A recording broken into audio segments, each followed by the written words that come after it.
Something unique is occurring in Europe's mountains and forests. After being hunted down almost to extinction nearly everywhere, brown bears are now making a comeback. They have been reintroduced in Trentino in northern Italy, as well as in the Pyrenees. Rewilding is the name of the European Union environmental project. Scientists work hand in hand with governmental agencies. It's a race against time because biodiversity is being lost worldwide. Do we want to think only about what's good for us, or do we want to allow other life forms to thrive in our surroundings and give them a chance? Bears are recolonizing Europe, and I think it's now our turn to learn to live with them. Coexistence doesn't happen immediately. You cannot throw bears there and accept people to, okay, now everything's great. Bears and humans are not natural friends, but can they live as neighbors again?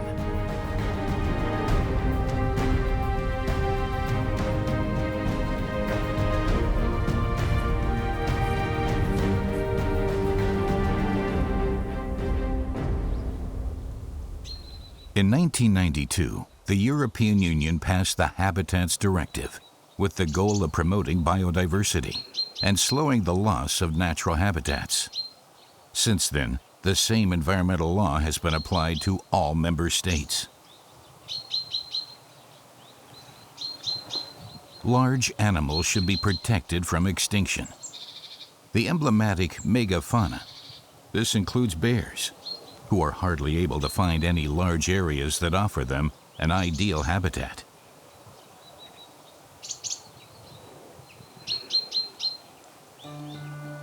Since the outset of the Industrial Revolution 200 years ago, humankind has been living in the Anthropocene epoch.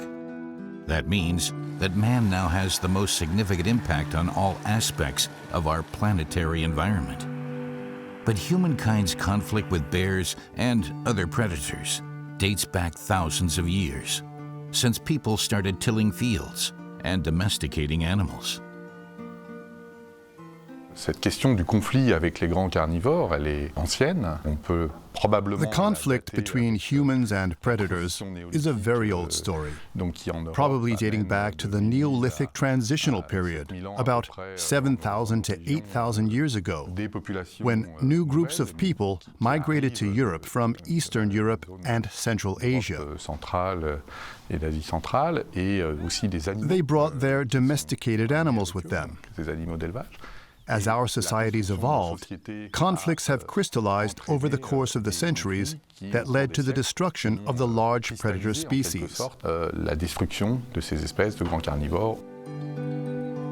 But now bears are thriving in 10 different populations spanning 22 European countries, a total of about 17,000 individual animals. There are 2 genetically distinct families, one in the east and one in the west. And it has been that way for 850,000 years. About 52 to 63 bears live in Trentino, in northern Italy. The first were resettled here about 20 years ago.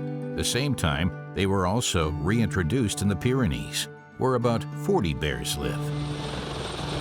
In France, the resettlement program has been very controversial. In October 2018, 2 bears were flown in from Slovenia. Opponents blocked access roads. It was an unusual time for resettlement, shortly before the hibernation season. The idea was to avoid conflict with animal breeders whose sheep were no longer out on the summer pastures. Thus, the risk of bears immediately attacking domesticated animals was reduced.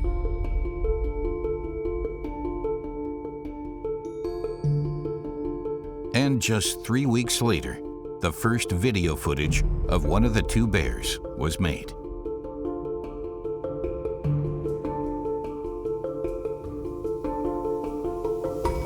In France, the governmental biodiversity agency is responsible for the resettlement efforts.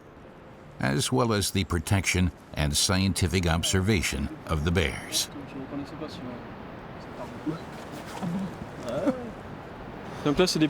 We collect these hairs for genetic examinations that enable us to determine which bear has been rubbing its fur on this tree. This is a normal behavior for the bears and a way they communicate with one another.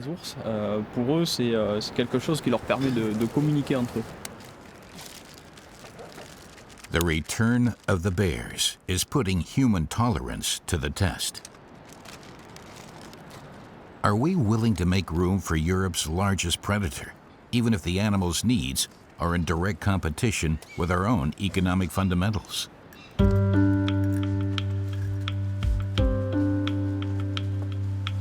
Aromatic substances are used to attract the bears so they can be more easily observed, allowing scientists to gather data about the population's development.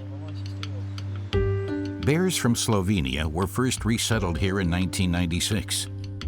The indigenous population had decreased to just a few individuals. The last indigenous bear in the Pyrenees was killed by a hunter in 2004. When choosing bears to be released in France, various criteria are taken into consideration. The first is their genetic relationship to the Pyrenean bears. We have to know which population is most similar and which has a comparable habitat. The Slovenian population has a genetic diversity similar to the Pyrenean bears. In terms of habitat, the topography is not exactly identical, but the climate, vegetation, and food offerings are nearly the same as in the Pyrenees. The Agency for Biodiversity, OFB, relies on maximum restraint in the scientific monitoring of reintroduction. Surveillance cameras are the most reliable way to observe the bears.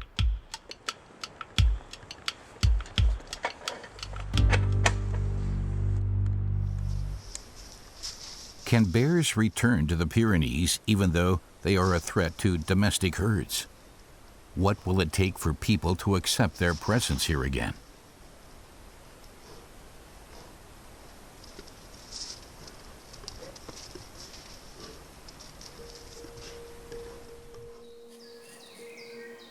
Slovenia provides a role model.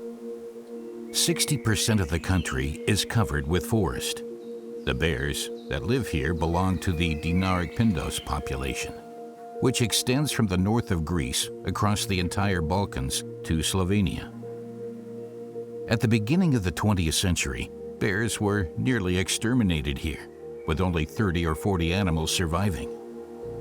In 1931, they were put under protection, and a success story began. The population recovered. By 1998, there were 400 bears again, and today there are almost 1,000.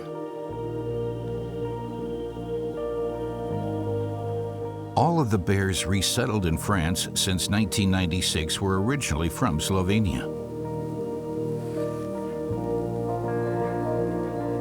In the autumn of 2018, a team from the French Biodiversity Agency went there on a mission.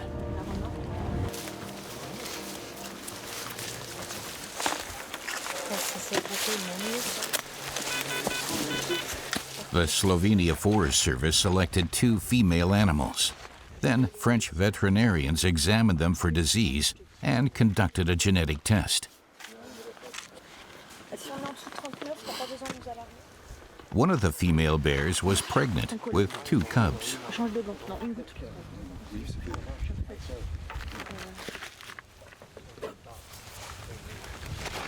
The transport to France took 1.5 days.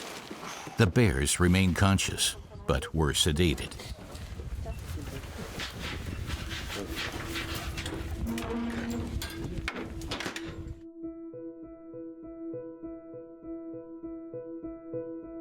High Tatra National Park in Poland, located near the Slovenian border.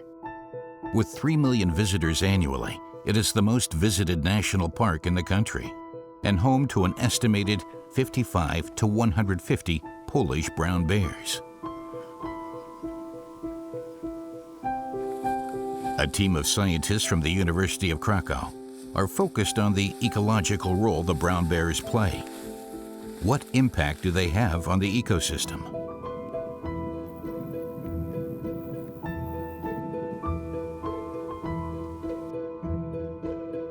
These large animals are among the few wild plant-eating megafauna in Europe.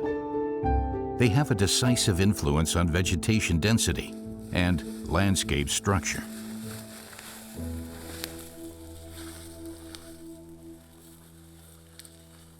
Brown bears are potentially very important seed dispersers because they are megafauna.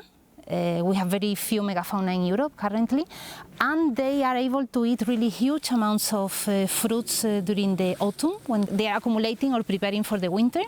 And there are some plants what we think that is extremely connected with the brown bears. Late September is when the bears find their favorite food, blueberries. For days, they eat whole mountain slopes bare. Not only the bears benefit from this, but also the blueberries, a perfect symbiosis. The plant may need the brown bears to grow in new places and to disperse. They germinate much better after being eaten by bear. Then the bear deposits the scat in good places, and then the plant can germinate better and in new areas. This dissemination has also been observed in other parts of the world. In Alaska, bears catch salmon and carry them into the forest to eat them. So the bears help provide 80% of the nitrogen fertilizer the trees need. Using a metal detector, the scientists search for the markings on a plot of land that they staked out a few weeks ago. Numerous blueberry seedlings have sprouted from the bears' droppings. Along with birds, they help disseminate the seeds of the plant.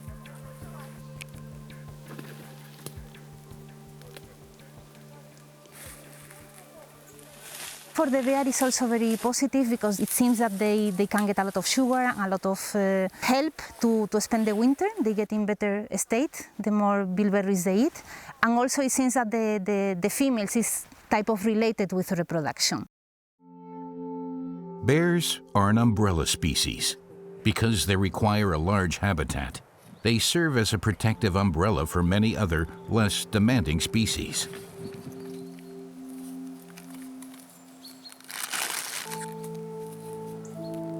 Brown bears are also very important as scavengers, particularly in early spring when they wake up from wintering and there is a high ungulate mortality due to predation of wolf or to natural causes. Then they are eating these dead animals, so they are cleaning the forest of potentially disease and dead animals, basically. So this is a very important function.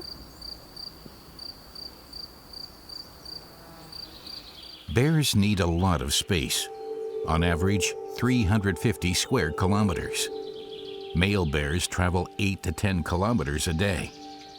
This enables them to find females from another gene pool.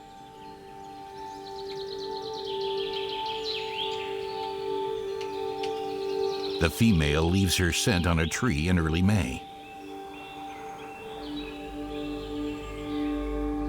It doesn't take long for a male to pick up her scent.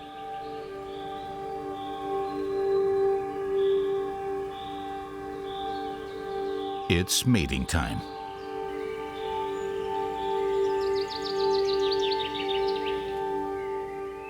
The first date.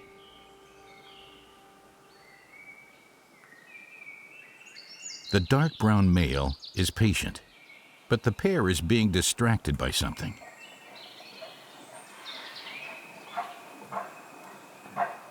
A bigger, older bear comes panting toward the couple.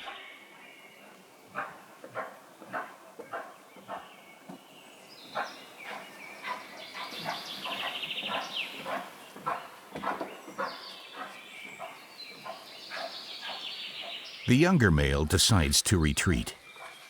Defending his new conquest would be too dangerous. His opponent thinks he has it easy. He courts the female by demonstrating dominant behavior.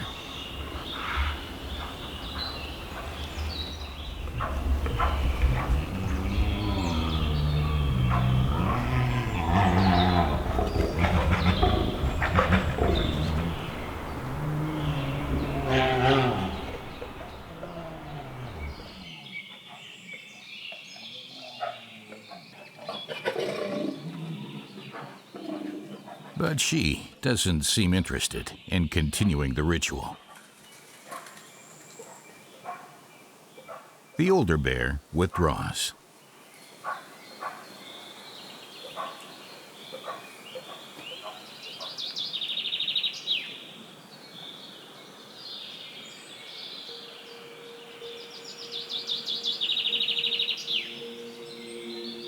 A cautious look.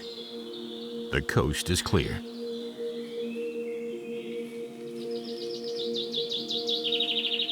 The only time bears spend a few weeks together is during the mating season. Then, the males desert the females, who give birth to their young at the end of the winter season, and care for them alone for 2 to 2.5 years.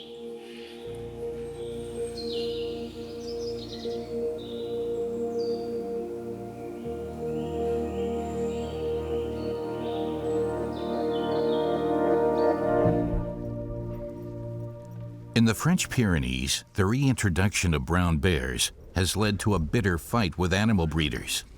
Sheep are being killed regularly. If it can be proven that they were killed by bears, the government pays compensation. In these cases, the Agency for Biodiversity must collect evidence and prove the cause of death. Alors là, on va essayer de regarder. First, we examine the hide from the inside and outside to see if there is blood on it. I'll check whether there are any bite marks where there's blood. If so, small hematomas form around the bite marks, which are caused by the force with which the teeth pierce the coat. If we have this indication on the fur, we can say that this animal was killed by a predator. This means that it was alive and that it was bitten and eaten from behind. The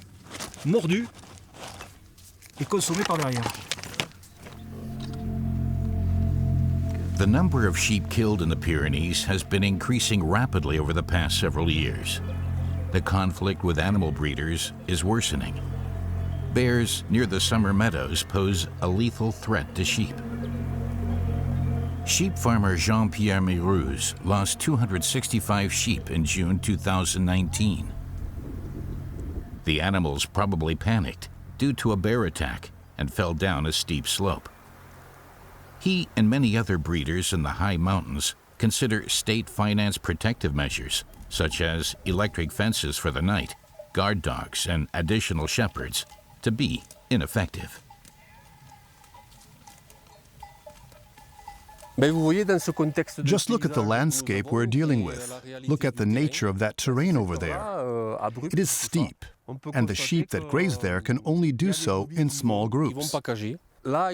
We also have to move very carefully there. Otherwise, they might get frightened and fall off. How are we going to protect the sheep from predators in geographical conditions like this? Large herds and difficult terrain make it hard for breeders to protect their animals. Where are we going to put enclosures here? How can guard dogs, the patous, operate here? Because these measures could backfire. The sheepdog wants to protect the sheep. They're like children to him. But accidentally, when he tries to corner the predator and scare it away, he could cause a fall. The conflict between the protectors of the bears and their opponents has intensified. In September 2019, 127 sheep died in the Central Pyrenees. A bear probably attacked the herd and caused the animals to fall to their death. In the department of Ariège alone, more than 1,200 sheep met a similar fate in the year 2019. That's more than twice the total in 2018. Local mayors at a protest in Toulouse. Get rid of the bears from the Pyrenees so we can get back to farming our pastures like we always have. Animal farmer Jean-Pierre Mirouz is also present at the demonstration. He is the mayor of his small community. In response, the French government took new measures. The ministry's order of June provides that an authorized person may frighten the animal in order to protect the herd. First of all, the shepherd may use sound devices and lamps. If that does not help, firearms with non-lethal ammunition. These are hard rubber and detonation cartridges. When fired, there is a bang, the cartridge whistles and then explodes in midair. This is to scare the animal and drive it away.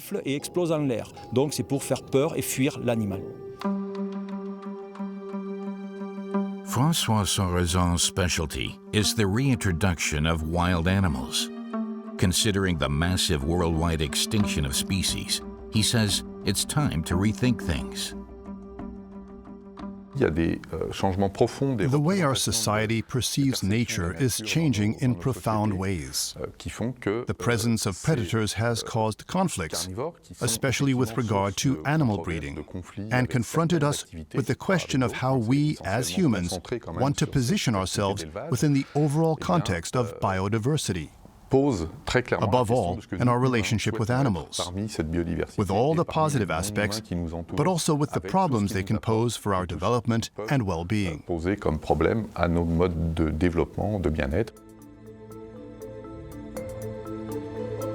Romania, especially the Carpathians and Transylvania, is home to the largest bear population in Central Europe, estimated at between 6,000 and 7,000 animals. Government agencies and hunting associations put the number significantly higher. Scientists have voiced criticism, saying the large size of the local population and reports of incidents with so-called problem bears only serve to justify higher shooting rates. At present, the quota is 140 head. This applies to problem bears. However, there are no clear instructions from the government about which animals this should apply to. Hunting tourism, especially with hunters from Western Europe, is a lucrative business.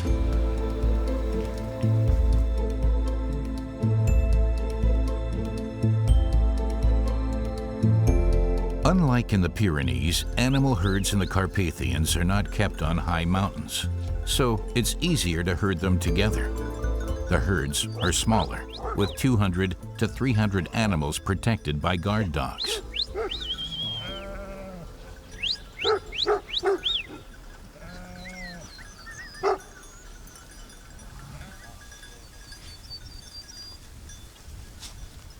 The Carpathian is a native breed of dog that is particularly suitable for the protection of sheep.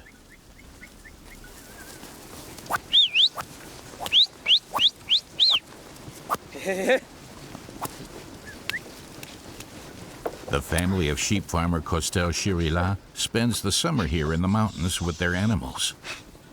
As a young man, he was attacked by a bear and suffered serious injuries. Still, he considers it normal to coexist with predators.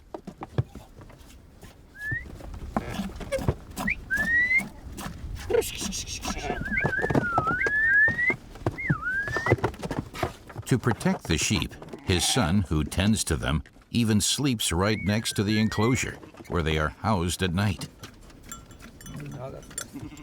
We have a lot of experience with predators. And since we want to continue our lifestyle and stay here with our animals, all we can do is take a step back and learn to live together with the bears. This is quite normal. If we live as enemies, at some point there will be victims. Then, it is either us or the predators. The The sheep are also protected by an electric fence, provided by a Romanian environmental protection organization. The close cooperation with the animal breeders is important, especially their acceptance that predators are a part of their lives. It's the only way biologist Symbiosis can effectively implement protective measures.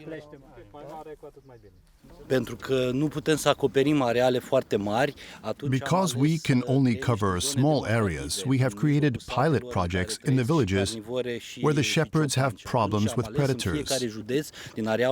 We have selected a farmer in the project area where there are frequent attacks by predators. We erect electric fences and provide the shepherds with guard dogs. This encourages others to use traditional methods to reduce damage. Other shepherds can then observe what happens to the farmers who use effective protection methods.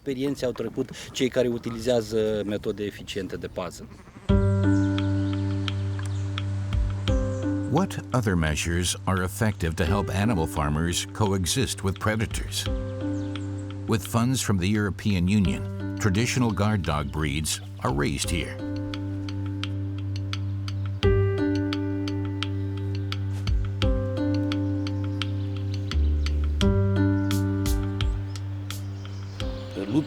Wolves and bears have always caused damage in the Carpathians. We want to persuade the shepherds to use other breeds of dogs. In Romania, there is a breed that has adapted very well to the conditions here, the Carpathian dog.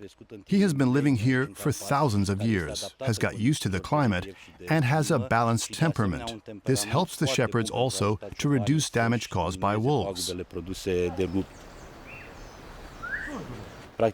We try to breed as many puppies as we can, then give them to the farmers free of charge so they can continue keeping their herds in the Carpathians.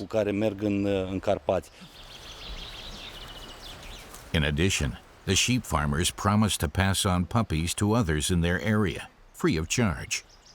The aim is to build up a network of guard dogs. It's not just a myth. Bears really do love to eat honey. Unprotected apiaries are easy prey for them. Images from a surveillance camera in Abruzzo, Italy, show the damage bears can cause while searching for honey.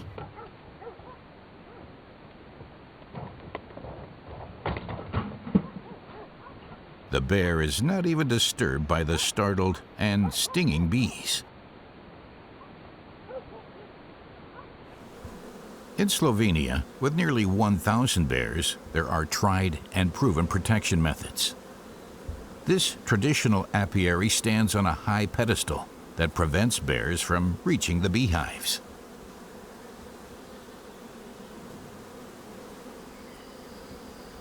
And here, a few kilometers away, is the modern version. This beekeeper protects his bee house with an electric fence. Not everyone has such a modern bee house. But electric fences have proven to be an effective way to protect the bees. Some people also simply put their beehives on iron bars that are too high and too smooth for bears. I've been fencing off this apiary here since the beginning. Only then did I bring the bees here. This is because a bear on a hill in Loški Potok had knocked over my beehive, even though my dog was only 5 meters away from it.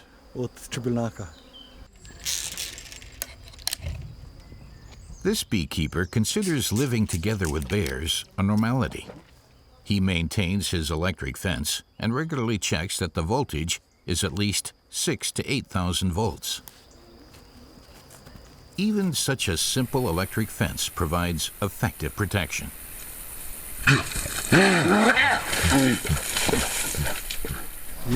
A bear is no problem if the bee house is fenced in the way it should be. I have only had good experiences with bears, not bad ones. The The lawn must be carefully mowed. Nothing should touch the fence. Otherwise, the current would be diverted and the voltage would be too low.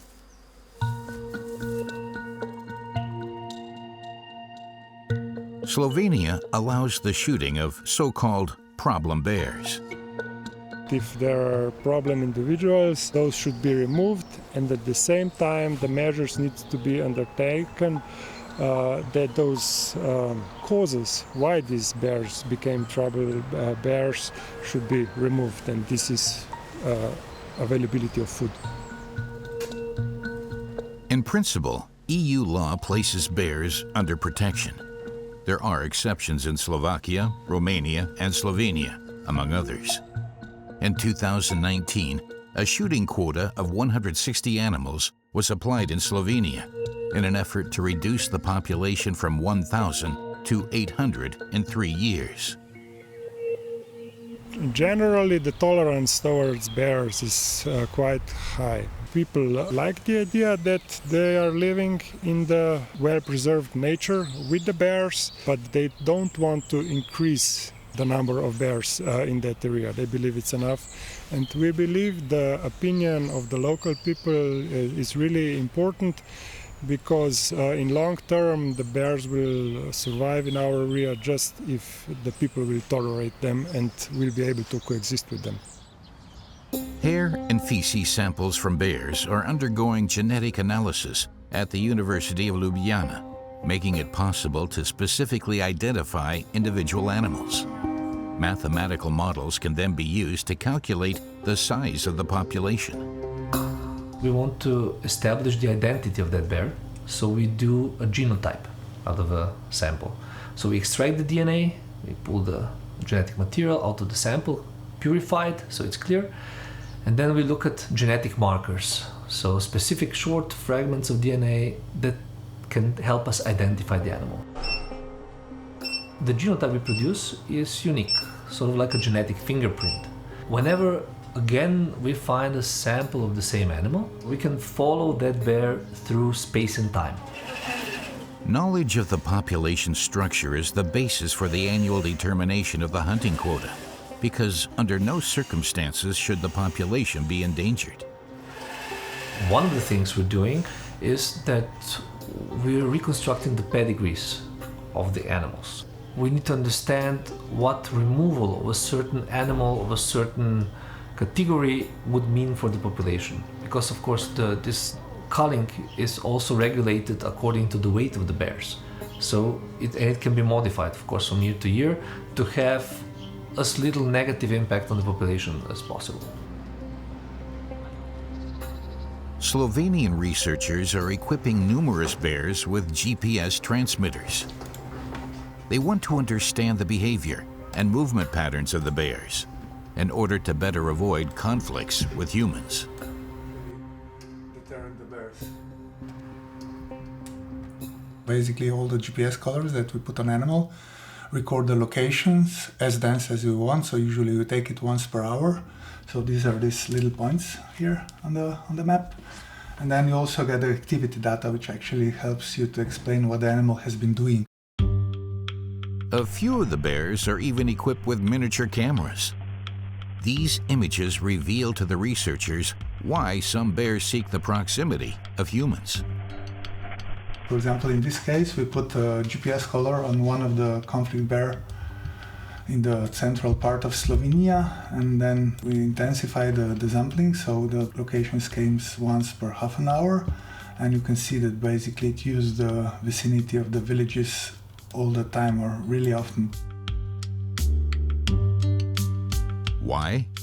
There are unprotected garbage containers in the village. Bears are opportunistic, and they learn quickly where they can find something to eat in the villages. Gradually, they lose their fear of humans and provoke dangerous conflicts. That's why the Slovenian Forestry Agency has set up bear-proof waste bins in some villages. Since then, hardly any dangerous encounters with bears have occurred. The project is part of an EU campaign that aims to improve the cohabitation between humans and bears. In this area, there were larger garbage bins, but they were not protected against bears. There were years when the garbage bins were constantly being dumped on the road by bears. We had to clean them 2 or 3 times a week. In the back is a heavy load, a piece of concrete, so it's not so difficult to lift it up. It lifts up alone. You put it in, then you close it, lock it. An important measure to keep bears away from villages and people involves feeding them in the forests.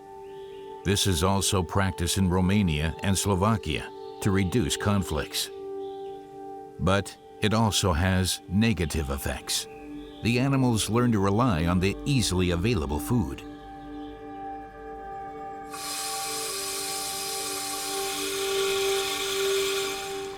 Feeding makes them lazy. Male bears do not migrate as far anymore. As a result, they often mate with the same partners. The genetic diversity of the animals suffers. In addition, many bears concentrate at feeding sites. Females with cubs then avoid the feeding sites in order not to endanger their young. Male bears are known to kill cubs that are not theirs, so that the females can mate with them. The bear's hibernation patterns are also affected. Studies have shown that the hibernation period is almost halved when the animals find enough food, even in winter. The animals are deprived of their natural behavior. Artificial feeding is the process of domestication. It's the first step in domesticating a species. So when you feed artificially the bears, then all this role they have in the ecosystem, they are not performing. So they are not dispersing the seeds, they are moving less, sometimes they are not wintering. So you have the species is there, but it's not functionally or not so functionally present as it should be. But does it even make sense to try to give bears a home in densely populated Europe? Scientists remain optimistic. There are still 380,000 square kilometers of uninhabited land that could provide an appropriate habitat. But from the bear's point of view, Europe is above all a land of barriers. The purple dots are GPS data of a bear in Slovenia. The freeway is red, a rural highway is yellow, and the railroad is the dotted line. All of these structures represent obstacles the bear cannot overcome. Scientists at the University of Leipzig have calculated that a quarter of Europe's total area is within 500 meters of the nearest road. And almost everywhere, the nearest road is at most 9 kilometers away. Vast, extended forests, nowhere to be found. Traffic accidents are a leading cause of death for bears, as footage from a surveillance camera on the freeway between Ljubljana and Trieste illustrates.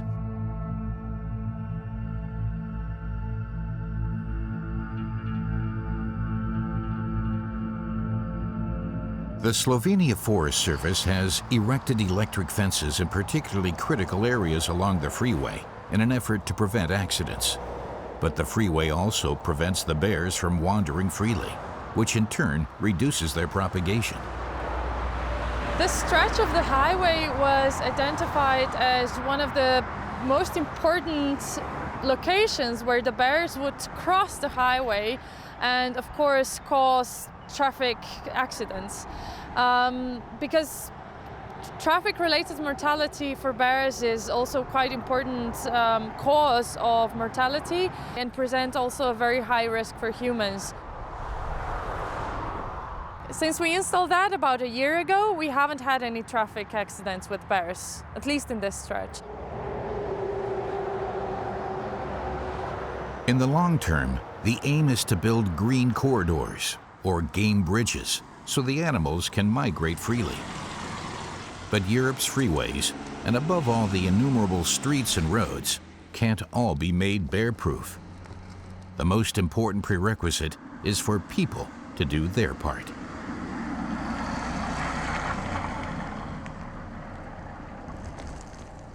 This small 2-year-old bear no longer has an instinctive fear of humans.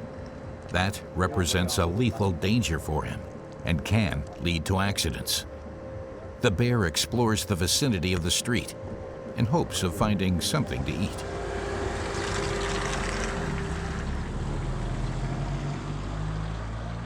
Like here. This human misconduct leads to the so-called problem bears. They learn that being close to humans means food.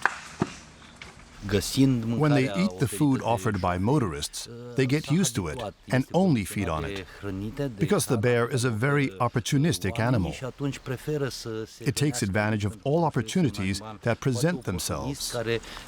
So he is conditioned to eat here habitually. The bear tolerates and even seeks the presence of humans. It can happen that shortly afterwards he gets hurt by a car or attacks someone. Then he must be removed from here.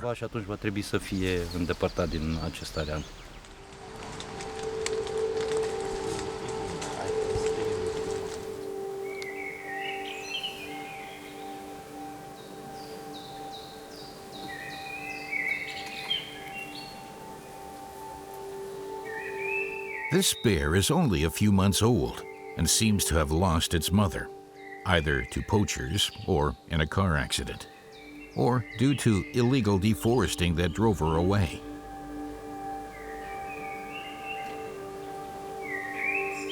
The baby bear meets a mother with 3 cubs, a potential danger for him because orphan bears are very rarely adopted by other mothers.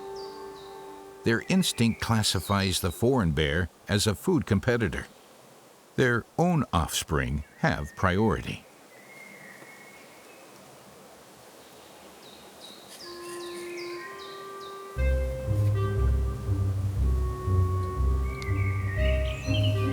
Relaxed and playful, the bear family. But the mother has already scented the orphan bear.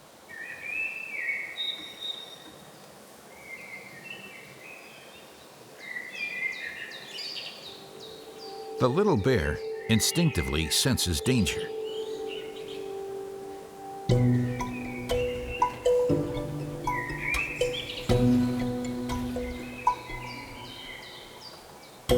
And quickly takes flight.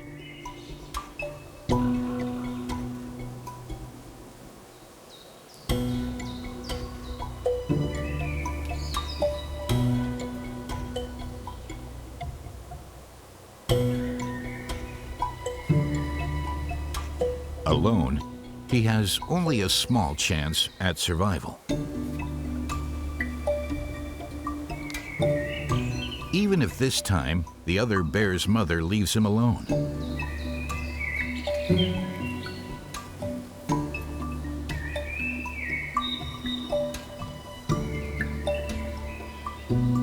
The danger seems to have been averted, not least because of the bear's talent for climbing.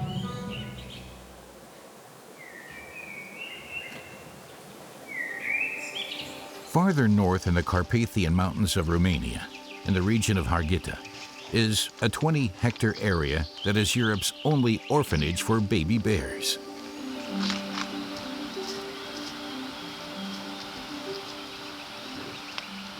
It was founded by Leonardo Beretsky in 2004. Since then, more than 100 bears have been raised here and subsequently successfully released into the wild.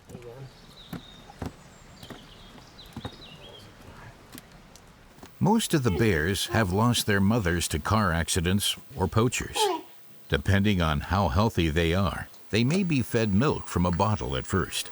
At the same time, it's important not to let them become too dependent on humans. In this habitat, they have the possibility to develop the instincts that are inborn and that will ensure their later survival. Those instincts are not learned. behavior types from the mother. It's not needed that they learn things to later survive. The first survival thing they do is to run on trees, because the most important regulating factor of bear populations is the intraspecific predation. Big bears kill small bears. This is a natural phenomenon, and they know it instinctually. They run up immediately as some heavy animal approaches. So these things, observing these things, we figured out that it's possible to rehabilitate bears. Worldwide, efforts to raise cubs in captivity and then successfully release them into the wild have been rare. Leonardo Boretsky feeds them with the help of drones. That way, he can completely preclude contact between humans and bears, except for the first few days after their arrival. The bears stay here for 2 years in different enclosures until they are big enough to leave the orphanage on their own.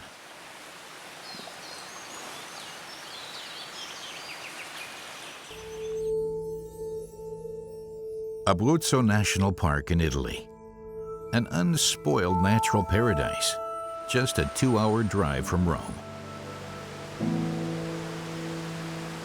This park is an exceptional example of how humans and bears can live together. Abruzzo is the home of the Marsican brown bear, a subspecies of its own. About 50 to 60 of these animals live here, totally isolated from other populations in Europe. Just under 10,000 people live in the national park, and 2 million tourists visit in the summer. Animal farmers protect their herds using electric fences and guard dogs. The residents also have 100 bear-proof enclosures for their chickens.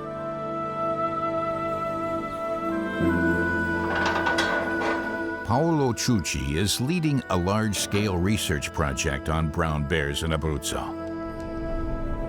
The crucial question for the researcher is how such a small and isolated population can survive in such close proximity with humans.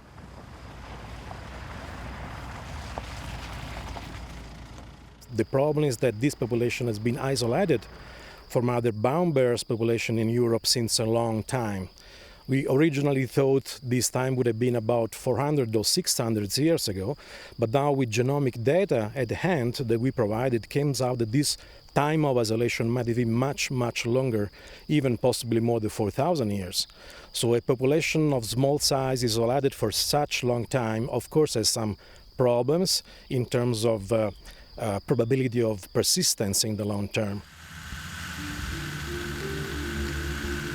The biologists at the national park faced the challenge of preventing the extinction of the Marsican brown bear.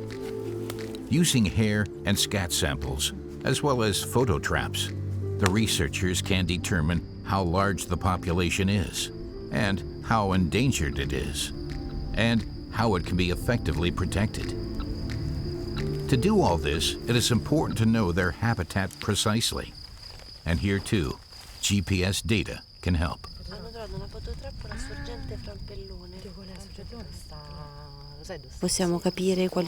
This way we can see which habitats they mainly use and where their areas for hibernation are. We can also see if a female is mating or if an animal is causing problems. And in case of death, we can quickly find the carcass and determine the cause of death. 2019 was a successful year. 9 females gave birth to 16 young. However, usually only half of the cubs survive. Male bears, diseases, and accidents are the most common causes of death. In 2017, park biologists freed this bear from a metal sling. Poachers were responsible. The park veterinarian treated the serious injury. But it is not only poachers or car accidents that threaten the bear's survival.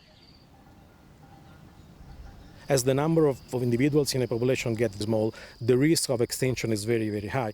One of the reasons, but not the only one, is that genetically they become very, very homogeneous. They lose a lot of genetic variability, and genetic variability is what animal population needs to survive in an ever-changing environment. The so-called problem bears that cause damage repeatedly are transferred to the park's small zoo. The average life expectancy of bears in the wild is 6 years. Some live to be 30, like this one.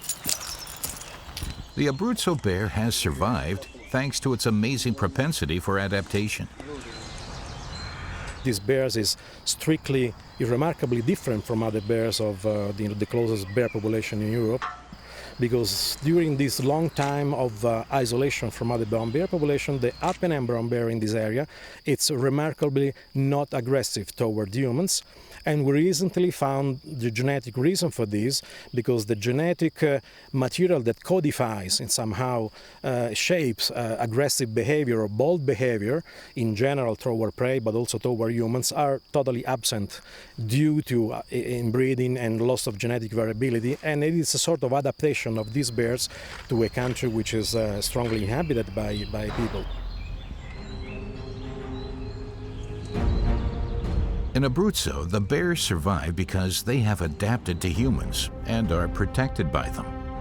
In contrast, in the French Pyrenees, Europe's largest predator faces strong resistance on the part of most animal breeders. In autumn 2019, the French government announced that it will not resettle more bears there for the time being. Are the critics right in saying that predators have no place in Europe? Our vanity in wanting to be superior to other living creatures through technical and practical mastery of the environment is perhaps an illusion. Are we capable of overcoming this? Can we choose development strategies that allow other living beings to coexist on this planet? Our neighbors, our fellow creatures, if I may say so. If we are willing to accept other species besides our own, perhaps we will finally be something special and more human. The only hope for the protection of species is in the hands of humans. Those humans who are willing to share their habitat with animals and plants.